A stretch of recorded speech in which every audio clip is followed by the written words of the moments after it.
এরপরে যদি তুমি করো গুনার কাজ, তাহলে তোমার যৌবন কই, জীবন কই? তুমি বাঁচবা কতদিন?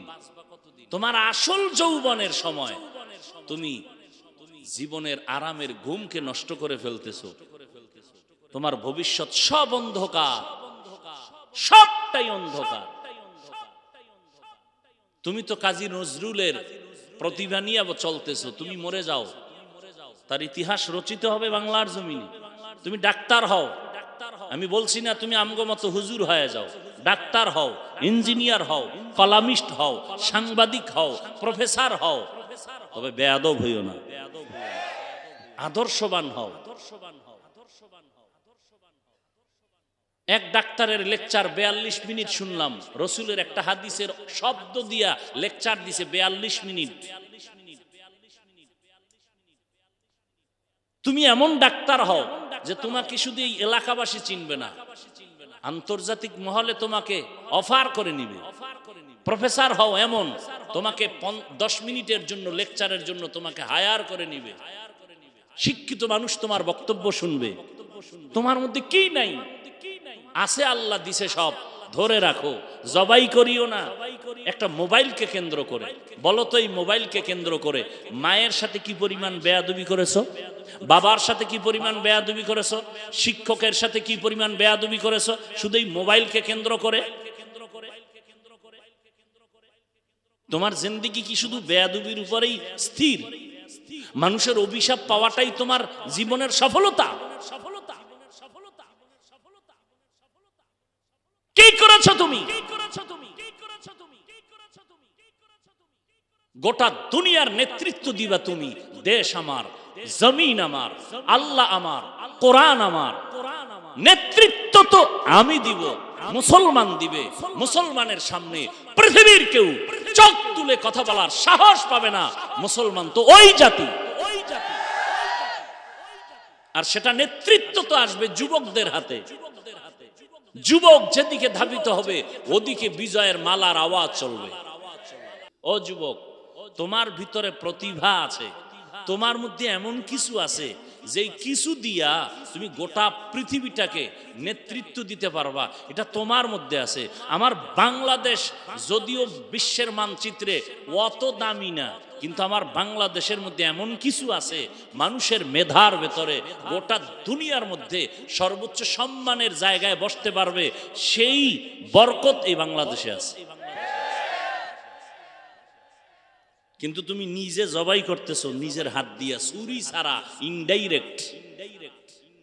দুই জিনিস ধরে রাখো, মানো আর না মানো বলে গেলাম, চরিত্র আর সুস্থতা। দুই জিনিস ধরে রাখো, চরিত্র আর কি? তোমার সুস্থতা।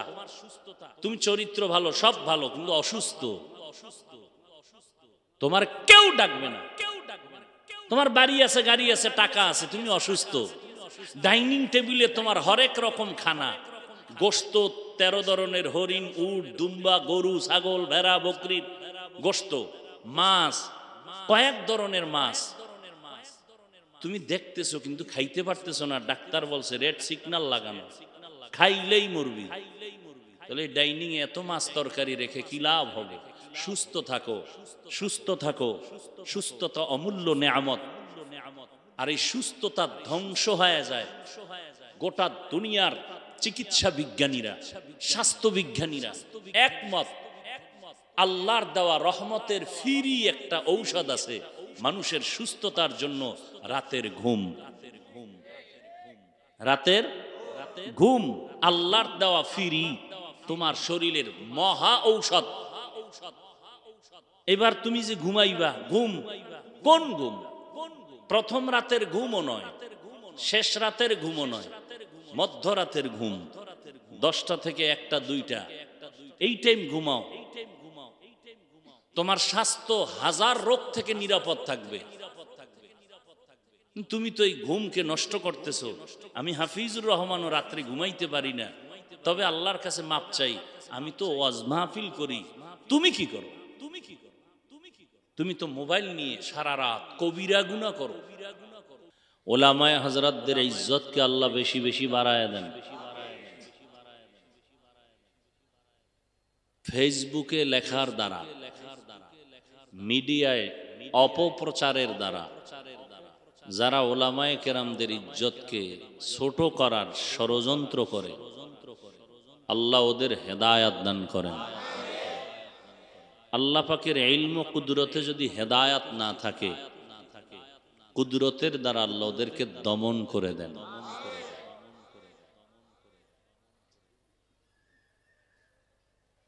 প্রত্যেকটা জিনিসের একটা সৌন্দর্য আছে। মানুষের সৌন্দর্য হলো আদবের মধ্যে। এই ভাই কথা বলেন কেন আপনারা? বলেন তো, এটা একটা আদব। ইশারায় কাজ করা যায় না। বয়ান কিন্তু মুখস্থ করে করা যায় না। খুব খেয়াল করবেন। আবার ডায়েরি টায়েরি লইয়া তাকায় তাকায় ল্যাপটপ লইয়াও বয়ান করা যায় না। ওই বয়ানে বরকত থাকে না। তাহলে বয়ানটা কেমনে হবে? অনেক জায়গায় কয় খুব ভালো বয়ান হয়েছে, আবার একই আলোচক বলে বয়ান সুন্দর হয় না। এই যে ভালো হওয়া খারাপ হওয়া, বয়ান তো সবই ভালো, তো কিছু আছে দিলের মধ্যে চুম্বুকের মতো আকর্ষণ করে। আজীবনের জন্য পয়েন্ট মনে রাখবেন। বক্তার বক্তৃতা, আলোচকের আলোচনা, ওয়াইজিনের ওয়াজ, এটা সুন্দর হওয়া শ্রোতাদের দিলের তামান্না আর মোহাব্বতের আকর্ষণে হয়। আপনাদের মোহাব্বতের আকর্ষণ যেমন, কথা এমন বের হবে, বের করে দিবেন কে? আল্লাহ। সেই ক্ষেত্রে আমি বেয়াদবি ক্ষমা চেয়ে বলবো, অন্তত এত বিশাল মানুষের এই সমাগম, আপনারা এই দোয়া না করে কেউ যাবেন না। একজনের আমিন কবুল তো সবার আমিন কবুল।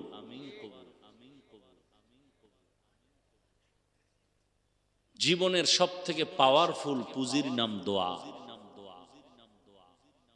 আমরা দোয়া গুরুত্ব দেই না। না মসজিদে গেলেও দোয়ায় গুরুত্ব দেই, না কোনো মজলিসে। কথা শুনবে চুপচাপ বয়ে বয়ে, দোয়ায় শরিক থাকবে না। আবার কেউ দোয়ায় শরিক হলো, কোয়ালিটির শেষ নেই। নিজের জন্য সব দোয়া করবে, অন্যের জন্য করবে না। মনে করে অন্যের জন্য করলে নিজেরটা পাবো না। ভুল ধারণার মধ্যে মানুষ পড়ে আছে। অথচ হাদিস শরীফ কি বলে? অন্যের জন্য যত দোয়া করবা সব দোয়া তোমার উপরে লেগে যাবে। আমি দোয়া করলাম আল্লাহ এলাকার সবাইকে মাফ করে দেন। নবীজি বলেন একজন ফিরিস্তা আমার মাথার পিছনে এসে দাঁড়াইছে। আল্লাহ জিজ্ঞাসা, এই ফিরিস্তা কার জন্য দোয়া করলো? পুরা উম্মতের জন্য। ও নিজের জন্য করে নাই? কয় না। কথা, আমি সবাইকে দোয়ার বরকত দেওয়াটা ওর মাধ্যমে শুরু করলাম।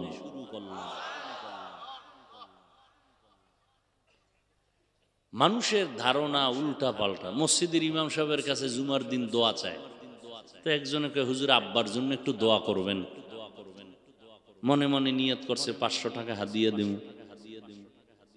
তো মোনাজাতের ভিতরে ইমাম সাহেব ওনার বাবা সহ আরো 4 জনের নাম কইছে, আরো অনেকে দোয়া চাইছে। উনি মনে মনে খারাপ হয়ে গেছে। কইলাম আমার বাবার জন্য দোয়া, আরো 4 জন ঢুকাইলো, তা তো দোয়া ভাগ হয়ে গেছে। উনিও ভিতরে বইয়ে টাকাটার ভাগ করে গেছে। 500 টাকার মধ্যে 400 পকেটে ঢুকায় 100 টাকা দিছে। মোনাজাতের পরে ইমাম সাহেবের দেয়, দিয়া আবার মজাও লয়। হুজুর নেন, এরমি কইলেন। আবার কিছু মূর্খ, আমি বলবো এরা চূড়ান্ত মূর্খ, হুজুর দোয়া করলেন আব্বার নামটা কইলেন না, আল্লাহ তো আব্বারে চিনে না। এরকম বেয়াদব আছে না নাই? আল্লাহ চিনে না, নাম বলতে হবে কেন? আমি তো জুমা পড়াইতাম, দোয়া তো চাইতো, তো বলতাম অমুকে অমুকে দোয়া চাইছে, বা ইমাম সাহেব বলে দিতেন। শেষ ওখানে বলে দিছে, সবাই জানলো যে অমুকে একটু দোয়া চাইছে, অসুস্থ। মোনাজাতেও নাম কইতে হবে, আর নাম সব মনে না থাকলে তো তুই ইমামের চাকরি শেষ। আমগু উপরে যেই স্টিম রোলার চালায়, এ যদি এগো মাথায় দেওয়া হইতো যে আজকের দোয়াটা আমনে করবেন, আমার মা বাপ 14 গোষ্ঠীর নাম লয়ে দোয়া করবেন, একজনে দোয়া করতে যাইয়া জান্নাতের কথা কয়ে জাহান্নামে ঢুকে গেল। কি জাতি ভুলে গেছে না? চিন্তা করছে, সব দোষ হুজুর। কোরবানির সময় দেখবেন গরুডারে বাইন্দা, এরপরে মাটিত ফালাইয়া পাড়া দিয়ে ধইরা, এরপরে দেয় চিঠি, 7 জনার চিঠি, 7 জনার নাম, মায়ের নাম, বাবার নাম, ইউনিয়ন, ওয়ার্ড নাম্বার সহ, বাড়ি নাম্বার সহ। এত কেন? এই নামে তো জামালপুরে যদি একজন থাকে তা তো দোয়া হ্যাঁ না চলে যায়। এরম মূর্খ আছে না নাই? আপনারা হাসেন, আমি একটা হাসির কথাও বলিনি। কতটা আমরা ধর্মের ব্যাপারে দুর্বল, আল্লাহর উপরে বিশ্বাসের বেলায় কতটা দুর্বল।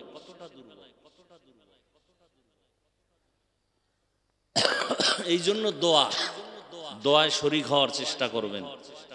কার আমিন কখন কবুল হয় বলা যায় না। এই জন্য একটা রিক্সার ড্রাইভারেরও দোয়া কবুল হতে পারে, পারে না? এই জন্য মানুষের বরদোয়া থেকে নিজেকে বাঁচায় রাখার চেষ্টা করবেন। বিশেষ করে যুবকদেরকে বলছি, 5 টাকা ভাড়া 2 টাকা কম বেশি লইয়া অনেক যুবকেরা রিক্সার ড্রাইভার বয়স বেশি, তার সাথে বেয়াদবি করে না? করে না? ওই লোকটার চোখের পানি আর বরদোয়া যদি তোর কপালে লাগে, আল্লাহর কসম, আল্লাহর কসম, আল্লাহর কসম, তুই মরার আগে পঙ্গু হয়ে যাবে। ওই বুড়ায় যদি মাফ না করে তোর ক্ষমা নেই, কারণ আল্লাহর হক আল্লাহ ক্ষমা দিবেন, বান্দার হক আল্লাহ দিবেন না বান্দা ক্ষমা না দিলে। বড় কঠিন বিষয়। আমি কোনো অপরাধ করি নাই, তুমি আমার বিরুদ্ধে বদনাম ছড়াইছো, কিন্তু ওই বদনামের ভাগী আমি না, তুমি বানাইয়া অপবাদ দিয়েছো। আমি যতদিন পর্যন্ত ক্ষমা না দিব আল্লাহ দিবেন না। মায়ের সাথে বেয়াদবি করেছো, মা ক্ষমা না দেওয়া পর্যন্ত আল্লাহ দিবেন না। শিক্ষকের সাথে বেয়াদবি করেছো, শিক্ষক যতদিন পর্যন্ত ক্ষমা না করবে ততদিন পর্যন্ত আল্লাহ ক্ষমা করবেন না। এই জন্য মানুষের বরদোয়া নিও না, যা করো না করো, মানুষের বরদোয়ার কাজ করিও না। বিশেষ করে মা বাবা, মুরব্বী, আলেম ওলামা, শিক্ষক, আল্লাহ সবাইকে বুঝার তৌফিক দান করেন। তাহলে দোয়া পর্যন্ত থাকার নিয়ত আছে তো ইনশাআল্লাহ? না কষ্ট হবে? ঘুমাইবেন? মানুষ তো এখন ঘুমায় না, রাতকে বানাইছে দিন, দিনকে বানাইছে রাত। কোনোটার হক আদায় না হোক, মোবাইলের হক আদায় করতেই হবে সারা রাত। ঘুম নেই, এক একজনের চেহারার দিকে তাকাইলে মনে হয় কার্টুন ফেল। আমি হাসির কথা কিন্তু বলছি না, এটা হাসার প্যান্ডেল না, এটা কান্নার প্যান্ডেল। আমি একটা হাসির কথাও বলছি না। এরপর হাসো কেন বাবা? একমাত্র কারণ তোমার লজ্জা কমে গেছে, এই জন্য হাসতেছো। আমি যা বলতেছি তুমি ভাবলে কান্নার কথা, যে আসলেই তো আমার চেহারা নষ্ট হয়ে যাইতেছে কেন। এই চেহারা খোদার কসম পৃথিবীর কোনো মেডিসিন দিল চেহারার সৌন্দর্যতা ফিরবে না। হ্যাঁ, একটা মেডিসিন আছে, যেই মেডিসিন ব্যবহার করলে দিন দিন চেহারা শুধু উজ্জ্বলতা বাড়বে, মানুষের আকর্ষণ বাড়বে। সেটা হলো গুনাহ ছাড়ো, নেক আমল করো। এই যে এত ঠান্ডা, প্রচন্ড শীত, কই হারামও বিন্দু থেকে বিন্দু কোনো মেডিসিন তো চেহারায় দেই না। খারাপ লাগে? হ্যাঁ, তুমি ভালো লাগাইতে চাও কার জন্য, এটা হলো তোমার বিষয়। আমি তো আল্লাহর কাছে ভালো থাকলেই চলে, আমার আর পেরেশানি নেই। তোমার তো ভালো থাকতে হইব আর এক বিউটি পার্লার ওলির চেহারায় নজরে ভালো থাকতে হবে, তো তোমাকে ওইভাবে জামকালা থাকলে চানমিয়া হতে হবে বিউটি পার্লারে গিয়া। এই যত সুন্দরী আর সুন্দর দেখো, সুদর্শন দেখো, কাছে গিয়া দেখবা চেহারার দিকে তাকানো যায় না, এমনি তো উজ্জ্বলতা নাইই, এবং ভিন্নভাবে চেহারার মধ্যে কি বলবো কি উঠে, এটা বরণ আরো কত কিছু। কাছে গিয়ে দেখ, তুমি তো ছবি দেখে পাগল, ও তো সাজানো ছবি, বিউটি পার্লারের ছবি। যুবক, তুমি কেন আর একজনের জন্য এত বেকারার হয়ে গেছে? তুমি তোমার চরিত্র নিয়ে ঠিক থাকো, গোটা দুনিয়া তোমারে খুঁজবে। পাগল হয়েছো কেন? পাগল তো তুমি, তো ভালো তখনই প্রমাণ হবে যে তোমার চরিত্রের কারণে গোটা দুনিয়া তোমার পাগল হবে। তুমি কেন নর্তকীর পাগল হবা? তা তো তুমি একটা চরিত্রহীন মানুষ, তুমি মানুষ নামের কলঙ্ক। তুমি তো ভালো তখনই প্রমাণ হবে যে গোটা দুনিয়া তোমার পেছনে ঘুরে, তোমার জন্য সবাই পাগল। যৌতুক ছাড়া, টাকা পয়সা ছাড়া কলিজা দিয়া তোমাকে বলতে চায় দামি দামি মানুষ যে আমার মেয়েটা যদি ওকে দিতে পারতাম। এটা না তোমার ক্রেডিট, এটা না তোমার বাহাদুরি। তুমি ফকিন্নির মতো আরেকজনের কাছে দৌড়াও নিজের চরিত্রকে জবাই করে। তুমি আসলে তো মানুষ না, তোমার একটা ক্রেডিট না, তোমার একটা বাহাদুরি না। একটা জাতি ধ্বংস হওয়ার জন্য তার ইতিহাস ঐতিহ্যকে জবাই করে দেওয়া যথেষ্ট। যুবক, তুমি জানো না তোমার ইতিহাস, তোমার জন্মলগ্ন থেকে তোমার ভিতরে কি নিহিত আছে তুমি জানো না। ১৫০০ বছর আগে রসুল বলে গেছেন, বুড়ারা আমি মুহাম্মদের বিরোধিতা করেছে, যুবকেরা আমি মুহাম্মদের উপকার করেছে। রসুল যুবকদেরকে দিয়ে কমিটি করেছিলেন, জানো? যুবকেরা নাম কি ছিল বলো তো? হিলফুল ফুজুল। তুমি টাকার পিছনে দৌড়াও কেন? মানুষের জীবনের দুইটা অমূল্য সম্পদ, যুবকদেরকে বলছি, দুইটা অমূল্য সম্পদ ধরে রাখো, গোটা দুনিয়া তোমার পিছনে ঘুরবে। এই বেটা, তুই তো চাকরির জন্য, টাকার জন্য, নিজের পায়ে দাঁড়ানোর জন্য, সম্মানের জন্য, সার্টিফিকেটের জন্য লেখাপড়া করেছো। আমি হাফিজুর রহমানের সম্মান কম বুঝাবার জন্য বলছি, আল্লাহ মাফ করুন, অহংকার না। কই, আমার তো সার্টিফিকেট নেই, কওমি মাদ্রাসায় পড়েছি। আমি যদি ডেলি চাই হেলিকপ্টারে প্রোগ্রাম করব, ডেলি, কোনোদিন তো স্বপ্নেও দেখি নাই, স্বপ্নেও দেখি নাই। আমি চাইলে তো প্রতিদিন পারি। হাটহাজারীর হুজুর বলে গেছে না, রিকশার মতো। এই সম্মান তো টাকা দিয়ে কেনা হয় নাই। কই, আমার তো এলেমও নাই। মানুষ তো উপরে উঠতে হলে এলেম লাগে, আমল লাগে, যোগ্যতা লাগে। আমার তো কিচ্ছু নাই, সার্টিফিকেট নাই। কই, কত বক্তারা এখন স্মার্ট, স্কলার। কথার মধ্যে 1 ঘন্টা বয়ানের আধা ঘন্টা ইংলিশ, তথ্যবহুল আলোচনা। আমার তো কিচ্ছু নাই, বাস্তব কিচ্ছু নাই। বলো তুমি আল্লাহর দিকে তাকায়া সম্মান কম না বেশি? কে দিছে? তুমিও তো সম্মান খুঁজো। সম্মান কোন লাইনে খুঁজো? যে লাইনে মরণ পর্যন্ত দৌড়াবা, সম্মান পাবা না। জীবনের দুইটা জিনিস ধরে রাখ, দুনিয়া তোর পেছনে ঘুরবে।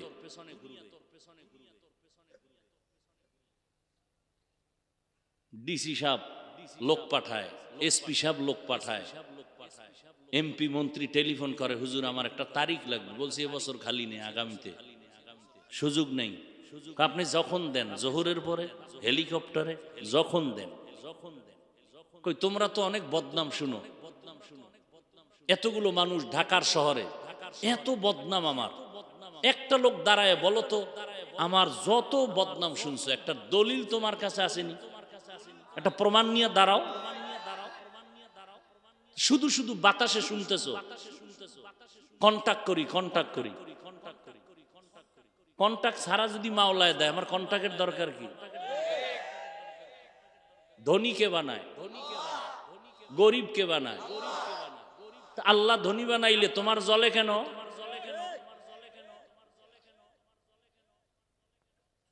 একজনে জুমার নামাজ 5 ওয়াক্ত শুদ্ধ মসজিদে পায় মাত্র 7,000, আর একজনে শুধু জুমা পড়ায় 50,000।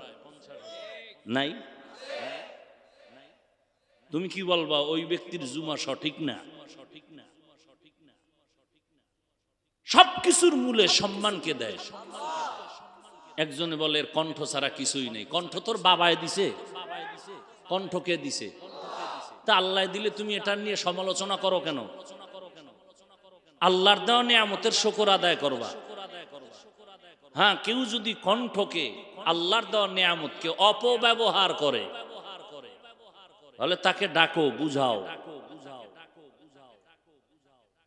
ভাই তোমার কণ্ঠটা এইভাবে চালাও, গুনার পথে চালায় না। এই যে আমি যুবকদের বুঝাইতেছি, ও যুবক, তোমার ভিতরে প্রতিভা আছে, তোমার মধ্যে এমন কিছু আছে যেই কিছু দিয়া তুমি গোটা পৃথিবীটাকে নেতৃত্ব দিতে পারবা, এটা তোমার মধ্যে আছে। আমার বাংলাদেশ যদিও বিশ্বের মানচিত্রে অত দামি না, কিন্তু আমার বাংলাদেশের মধ্যে এমন কিছু আছে মানুষের মেধার ভেতরে গোটা দুনিয়ার মধ্যে সর্বোচ্চ সম্মানের জায়গায় বসতে পারবে, সেই বরকত এই বাংলাদেশে আছে। কিন্তু তুমি নিজে জবাই করতেছো নিজের হাত দিয়া, চুরি ছাড়া, ইনডাইরেক্ট। দুই জিনিস ধরে রাখো, মানো আর না মানো বলে গেলাম, চরিত্র আর সুস্থতা। দুই জিনিস ধরে রাখো, চরিত্র আর কি? তোমার সুস্থতা। তুমি চরিত্র ভালো, সব ভালো, কিন্তু অসুস্থ, তোমার কেউ ডাকবে না। তোমার বাড়ি আছে, গাড়ি আছে, টাকা আছে, তুমি অসুস্থ।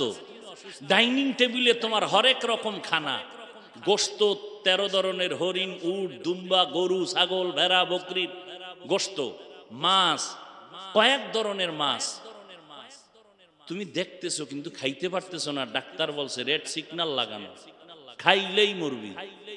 তাহলে ডাইনিং এ এত মাছ তরকারি রেখে কি লাভ হবে? সুস্থ থাকো, সুস্থ থাকো।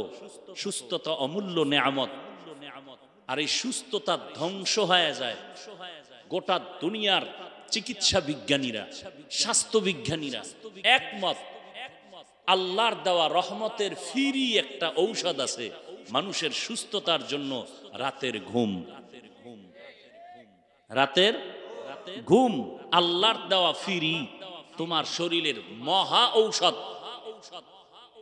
এবার তুমি যে ঘুমাইবা, ঘুম কোন ঘুম? প্রথম রাতের ঘুমও নয়, শেষ রাতের ঘুমও নয়, মধ্যরাতের ঘুম, 10টা থেকে 1টা 2টা, এই টাইম ঘুমাও। তোমার স্বাস্থ্য হাজার রোগ থেকে নিরাপদ থাকবে। তুমি তো এই ঘুমকে নষ্ট করতেছো। আমি হাফিজুর রহমানও রাত্রে ঘুমাইতে পারি না, তবে আল্লাহর কাছে মাপ চাই। আমি তো ওয়াজ মাহফিল করি, তুমি কি করো? তুমি তো মোবাইল নিয়ে সারা রাত কবিরা গুনাহ করো, কবিরা গুনাহ করো। জানালা আটকানো, দরজা আটকানো, মা দেখে না, বাপ দেখে না, কে দেখেন? তুমি জানো গুনাহ তো আছে, ওটা তোমার পরের সাবজেক্ট। কিন্তু তোমার এই মোবাইলের দ্বারা, তুমি গুগলে সার্চ দাও, তোমার পার্শ্বের কোনো ডাক্তারকে জিজ্ঞেস করো, এই যে অ্যান্ড্রয়েড মোবাইলের স্ক্রিনের দিকে তাকাও, তুমি খবর নাও বা গুগলে সার্চ দাও, কি ক্ষতি হয়? চোখের পাওয়ার কমতেছে, কানের পার্স নষ্ট হচ্ছে, কিডনির উপরে আক্রমণ, হার্ট দুর্বল হচ্ছে। এই স্ট্রোক করা মানুষটা সুস্থ, হঠাৎ নাই। কি রোগ? স্ট্রোক। এই রোগ তো আগে ছিল না, এই রোগ তো আগে ছিল না। মাথা ব্যথা বেড়ে গেছে, এরপরে যদি তুমি করো গুনার কাজ, তাহলে তোমার যৌবন কই, জীবন কই? তুমি বাঁচবা কতদিন? তোমার আসল যৌবনের সময় তুমি জীবনের আরামের ঘুমকে নষ্ট করে ফেলতেছো। তোমার ভবিষ্যৎ সব অন্ধকার, সবটাই অন্ধকার। তুমি তো কাজী নজরুলের প্রতিভা নিয়ে চলতেছো, তুমি মরে যাও, তার ইতিহাস রচিত হবে বাংলার জমিনে। তুমি ডাক্তার হও, আমি বলছি না তুমি আমগো মতো হুজুর হয়ে যাও, ডাক্তার হও, ইঞ্জিনিয়ার হও, কলামিস্ট হও, সাংবাদিক হও, প্রফেসর হও, তবে বেয়াদব হইও না, আদর্শবান হও। এক ডাক্তারের লেকচার 42 মিনিট শুনলাম, রসুলের একটা হাদিসের শব্দ দিয়া লেকচার দিছে 42 মিনিট। তুমি এমন ডাক্তার হও যে তোমাকে শুধু এই এলাকাবাসী চিনবে না, আন্তর্জাতিক মহলে তোমাকে অফার করে নিবে। প্রফেসর হও এমন, তোমাকে 10 মিনিটের জন্য লেকচারের জন্য তোমাকে হায়ার করে নিবে। শিক্ষিত মানুষ তোমার বক্তব্য শুনবে। তোমার মধ্যে কি নাই আছে, আল্লাহ দিছে সব, ধরে রাখো, জবাই করিও না। একটা মোবাইলকে কেন্দ্র করে বলো তো, এই মোবাইলকে কেন্দ্র করে মায়ের সাথে কি পরিমাণ বেয়াদবি করেছো, বাবার সাথে কি পরিমাণ বেয়াদবি করেছো, শিক্ষকের সাথে কি পরিমাণ বেয়াদবি করেছো, শুধু এই মোবাইলকে কেন্দ্র করে। তোমার জিন্দেগি কি শুধু বেয়াদবির উপরেই স্থির? মানুষের অভিশাপ পাওয়াটাই তোমার জীবনের সফলতা? কি করেছো তুমি? গোটা দুনিয়ার নেতৃত্ব দিবা তুমি। দেশ আমার, জমিন আমার, আল্লাহ আমার, কোরআন আমার, নেতৃত্ব তো আমি দিব, মুসলমান দিবে। মুসলমানের সামনে পৃথিবীর কেউ চোখ তুলে কথা বলার সাহস পাবে না। মুসলমান তো ওই জাতি, আর সেটা নেতৃত্ব তো আসবে যুবকদের হাতে। যুবক যেদিকে ধাবিত হবে ওদিকে বিজয়ের মালার আওয়াজ চলবে। তোমার মধ্যে কি নাই? কি নাই? তুমি এত দুর্বল হয়ে বসে আছো কেন? সব আছে, কাজে লাগাও। মোবাইলে গান বাজনা না দেখে গবেষণা করো, সৌরজগৎ নিয়ে গবেষণা করো, লেখো, গুগলে লেখো, ইউটিউবে লেখো, মানুষ নিয়ে গবেষণা করো। আল্লাহ কেমনে আসমান জমিন বানাইলেন? বিধর্মীরা কালেমা পড়ে কেন? ওরা এগুলো নিয়ে গবেষণা করে আর ভেতর থেকে আল্লাহর খোঁজ পেয়ে যায়, এরপরে কালেমা বলে। আর তুমি তো কালেমার ঘরের মানুষ। তোমার মতো যুবক স্কুলে পড়ে, কলেজে পড়ে, 5 ওয়াক্ত নামাজি, দাড়িওয়ালা, টুপিওয়ালা নাই। তুমি পারো না কেন? আল্লাহ সবাইকে কবুল করে।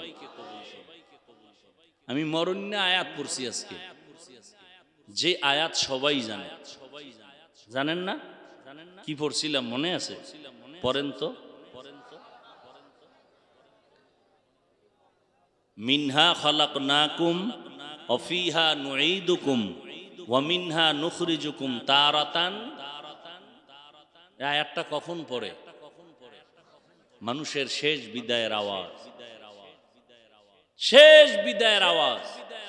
আয়াতটা খুব ছোট, খুব পরিচিত, কিন্তু এর ব্যাখ্যা অনেক বিশাল। মনে হয় যেন পুরা সৃষ্টি জগৎ নিয়ে আলোচনা এর আয়াতের মধ্যে। সময় দিলে দোয়া করলে করব, আর যদি উঠা বসা করেন তো মোনাজাত দিয়ে দিব। পৃথিবীতে কথা বলার মতো কষ্টের কাজ আর একটাও নেই। পৃথিবীতে কথা বলার মতো কষ্টের কাজ আর একটাও নাই। তুমি তো এক রাত, আমার তো 12 মাস। কতটা চিন্তা নিয়ে বয়ানে বসি। তাবলিগওয়ালারা যদি কয় ভাইজানেরা বসেন, এখন তালিম হবে, ভিন্ন লাইনের কেউ বসবে না। বসবে? খুব বুঝেন।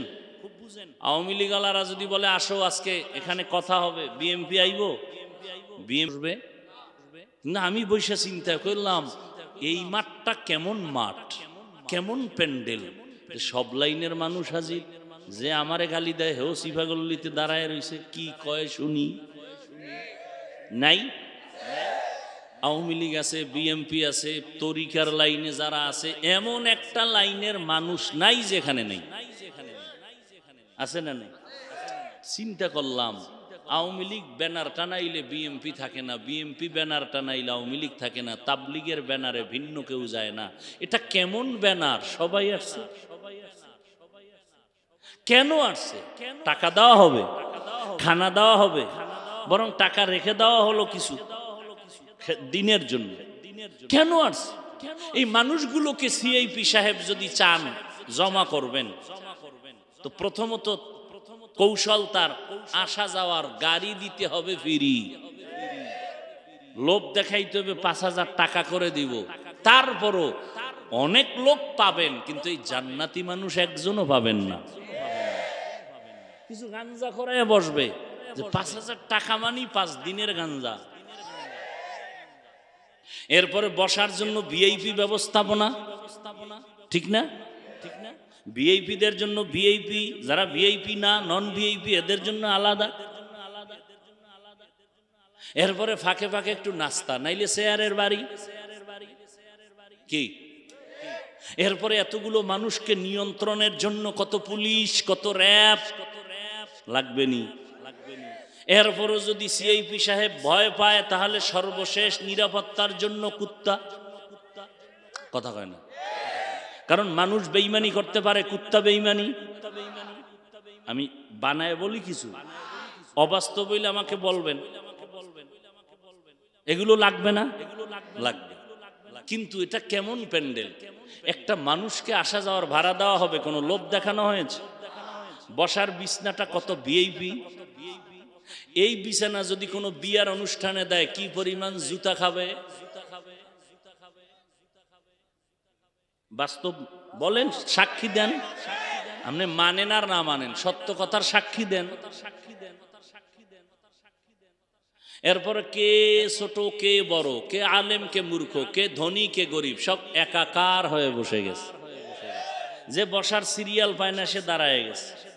কোনো কষ্ট নিয়ন্ত্রণের জন্য কোনো কুত্তা কিচ্ছু আছে, একটা মানুষের কোনো আওয়াজ নেই, সব চুপ। এই মুহূর্তে একটা টেলিফোন আসলেও খুব খবর আছে তার। একজনে টেলিফোন করেই ফেললো, সে কেটে দিল, আবার কাটলো, আবার আসলো, আবার কেটে দিল। চতুর্থবার মাথাটা নত করে রিসিভ করে কয়, এই মিয়া 3 বার কাটলাম, কে তুমি? আমাকে আবার টেলিফোন করলা। যত সব কেটে দিল। যদি কলটা ম্যাডাম দেয়, তো আজকে রাত্রে তো খবর আছে। আপনি হাসেন, এখান থেকে শিক্ষার কিছু নাই?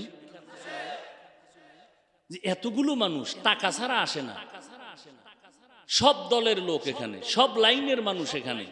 বসার বিছনা ভালো না, চুপ করে সব বসে আছে, কোনো আওয়াজ নাই। নিয়ন্ত্রণের জন্য কোনো পুলিশ নাই। কেমনে সম্ভব? কারণ কি? কারণ কি? নগদ কিছু দেওয়াও হবে না, বয়ান হবে সব অদৃশ্যের বয়ান। কবর, হাসর, মিজান, পুলসির। আমগো বয়ান তো এর বাইরে নেই, বুঝেন না? অনেকে তো কয় কবরের বয়ান, হাসরের বয়ান ছাড়া আর কি বয়ান করবে? তো কি বয়ান করলে মানুষ নামাজি হবে বলো? কবর, হাসর, জাহান্নাম, জান্নাতের বয়ান ছাড়া কি বয়ান করলে মানুষ চোখের পানি ফেলবে বলো?